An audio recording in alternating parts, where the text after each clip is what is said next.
So hello guys, आप लोग का स्वागत है नेक्स्ट जन लर्नर्स में। तो अप्रैल अटेम्प्ट के लिए जो अभी अप्रैल में होने वाला है उसके लिए हम लोग टॉप 7 चैप्टर्स देखेंगे। टॉप 7 मोस्ट इंपॉर्टेंट चैप्टर्स देखेंगे केमिस्ट्री के लिए। ठीक है, तो केमिस्ट्री एक रैंक के लिए मेजर रोल प्ले करता है। जैसे कि आपको पता है, जिसका केमिस्ट्री वीक है उसका रैंक के लिए मेजर रोल प्ले करता है, जिसका केमिस्ट्री स्ट्रांग है उसको जेई का अटेम्प्ट कराने के लिए मेन रोल प्ले करता है। आज हम लोग 7 चैप्टर देखेंगे जिसमें लो इनपुट में हाई आउटपुट मिले। ठीक है, आपको प्रिपरेशन जैसे बहुत ही अच्छे उतना लेवल में नहीं करना पड़े, बहुत ज्यादा हार्ड भी नहीं। ठीक है, इजी टू मीडियम। ठीक है, और इजी टू मीडियम प्रिपरेशन करके आपको हाई आउटपुट मिले। ठीक है, चलिए देख लेते हैं।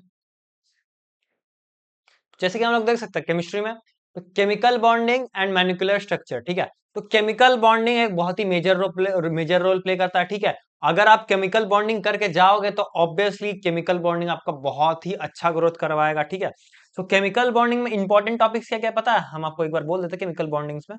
तो केमिकल बॉन्डिंग में एमओटी आप जरूर पढ़ के जाना। ठीक है, हाइब्रिडाइजेशन पढ़ के जाना।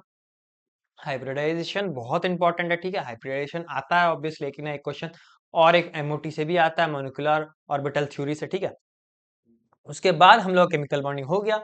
उसके बाद कोऑर्डिनेशन कंपाउंड्स है। कोऑर्डिनेशन कंपाउंड्स में कलर वगैरह एक बार देख लीजिएगा, कलर फाइंड आउट कैसे करते हैं वगैरह वगैरह।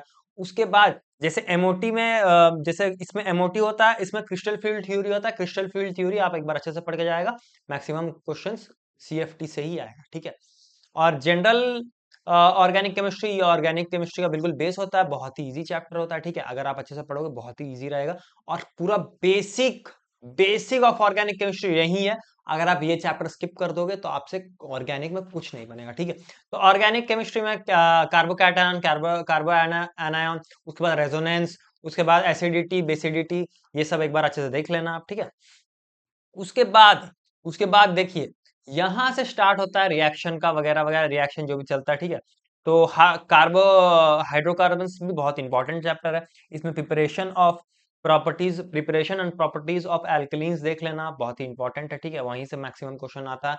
ओजोनोसिस से भी क्वेश्चन आ जाता है कभी कभी। पी ब्लॉक अगेन इनऑर्गेनिक का चैप्टर, पी ब्लॉक बहुत ही उतना ठीक है। अगर आप एनसीईआरटी थोड़ा बहुत पढ़ के जाओगे, अच्छे से पढ़ के जाओगे, तो पी ब्लॉक भी आपका निकल जाएगा, इतना कुछ हार्ड नहीं है। ई ब्लॉक के बारे में हम आपको बोलेंगे, एक एक एलिमेंट को पकड़ के उसको पकड़ के आप पूरा देख लो कहाँ से क्या आ रहा है क्या नहीं आ रहा है। ठीक है, उसके बाद इलेक्ट्रोकेमिस्ट्री, अगेन इलेक्ट्रोकेमिस्ट्री फिजिकल का बहुत इंपॉर्टेंट चैप्टर है, इसमें से भी अच्छे खासे क्वेश्चंस आ जाते हैं। ठीक है, इलेक्ट्रोकेमिस्ट्री एक हिसाब से बोल सकते हो, मीन्स उसका इनपुट उतना ज्यादा नहीं है। ठीक है, ज्यादा बड़ा चैप्टर नहीं है, पर आप क्वेश्चन प्रैक्टिस को आपको अच्छे से रहना चाहिए। ठीक है, दोनों फिजिकल के चैप्टर्स में एटॉमिक स्ट्रक्चर तो ऑब्वियसली एटॉमिक स्ट्रक्चर बच्चा है, इसको आराम से कर सकते हो आप। तो ये दोनों जो चैप्टर्स है ना, ये दोनों फिजिकल का है, बहुत ही इंपॉर्टेंट है। ठीक है, एक बार हम लोग वेटेज देख रहते हैं। ठीक है, कितना कितना आता है।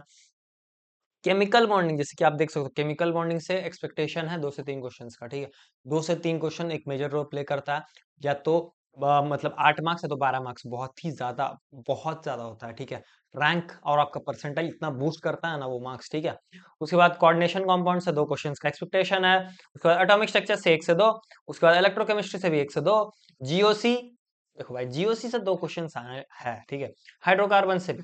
ये ऑर्गेनिक कैसे चैप्टर्स है ना, मतलब लल्लू चैप्टर्स है ऑर्गेनिक के, ये अगर आप ये इजी चैप्टर्स है। ठीक है, इतना कुछ हार्ड नहीं है, कर लोगे बढ़िया रहेगा। पी ब्लॉक से भी 2 क्वेश्चन आने का चांस है। ठीक है, ये 1 से 2 क्वेश्चन आने का चांस है। ठीक है, उसके बाद अब केमिस्ट्री पढ़ना कैसे है। ठीक है, रीड एनसीईआरटी फर्स्टली। ठीक है, और इनऑर्गेनिक के लिए तो आपको यही करना है। ठीक है, इनऑर्गेनिक के लिए आप एनसीईआरटी पढ़ो ही पढ़ो।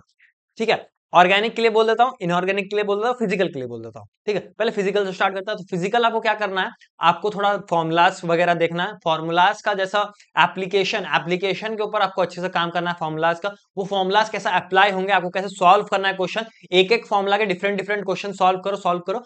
वैसे अगर आप करते जाओगे तो आपको बहुत ही फायदा रहेगा। ठीक है, सेकंड थिंग ऑर्गेनिक, तो ऑर्गेनिक आप बेस है general organic chemistry, general GOC आप अच्छे से पढ़ लेना। ठीक है, उसके बाद आप ऑर्गेनिक का सॉल्यूशन में जाना, और मैं प्रिफरेबल करूंगा रिएक्शन मैकेनिज्म से पढ़ना। अगर आप अभी तक नहीं पढ़े हो हाइड्रोकार्बन्स, इससे ऐसे से पढ़ो तो कोई बात नहीं है, वो भी आप कर सकते हो, वो भी अच्छा बात है। ठीक है, और आपको क्या करना है, रिएक्शन ना लिख लेना है, कौन सा रिएजेंट के लिए कौन सा रिएक्शन निकल रहा है। एक पेपर या शॉर्ट नोट टाइप बना लोगे तो बहुत ही ज्यादा यूज देगा, लास्ट मोमेंट पे आप कर सकते हो और उसके बाद निकाल सकते हो। ठीक है, इनऑर्गेनिक के लिए स्पेशली मैं बोलूंगा एक बार एनसीईआरटी अच्छे से पढ़ लो, एनसीईआरटी में जो लिखा है वही एग्जाम में छपा जाएगा, ठीक है।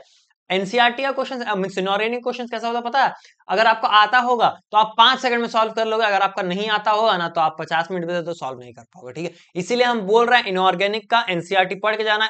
केमिस्ट्री आपको बहुत टाइम बचाता है, ठीक है। इस बार अप्रैल अटेम्प्ट में मींस जनवरी अटेम्प्ट में थोड़ा सा अलग हुआ है, क्योंकि ऑब्वियसली कुछ कुछ शिफ्ट में हम लोग को देखने लगा केमिस्ट्री का लेवल थोड़ा हाई गया, ठीक है। तो आप अच्छे से प्रिपरेशन करोगे तो केमिस्ट्री आपका कहीं नहीं जाएगा, ठीक है। तो यही सब मैंने लिखा है यहाँ पे। स्टेप 1 देखो, एनसीईआरटी पढ़ना है इनऑर्गेनिक के लिए, ठीक है। इनऑर्गेनिक के लिए एनसीईआरटी पढ़ना है। Revise formula and reaction daily, ठीक है, ये भी कर लेना। और पीवाईक्यूज यार, पीवाईक्यूज सॉल्व करना मत भूलना, ठीक है। पीवाईक्यूज पक्का सॉल्व करना, और ये जो ईयर मैंने दिया हुआ है ना ये करना। और 2025 का और 26 का जो है वो मॉक टेस्ट के हिसाब से देने का ट्राई करना, ठीक है।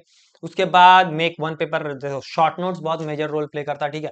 चाहे वो फिजिकल हो, ऑर्गेनिक हो या इनऑर्गेनिक हो, आपको शॉर्ट नोट्स हर एक के लिए बनाना है, क्योंकि शॉर्ट नोट्स बहुत इंपॉर्टेंट होता है। शॉर्ट नोट्स क्या करता है पता है? एक ही हिसाब से आप पूरा कर लोगे, ठीक है। एक ही पेपर में सब कुछ आपका लगा हुआ रहेगा, आराम से आप कर लोगे, तो बहुत ही मेजर रोल प्ले करता है शॉर्ट नोट्स, ठीक है।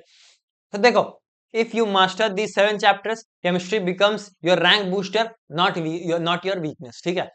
अगर आप ये 7 चैप्टर अच्छे से कर लेते हो ना, आपका इजी से 10 से मींस 12 से 15 क्वेश्चन तो कहीं नहीं गए, आराम से बन जाएंगे, ठीक है।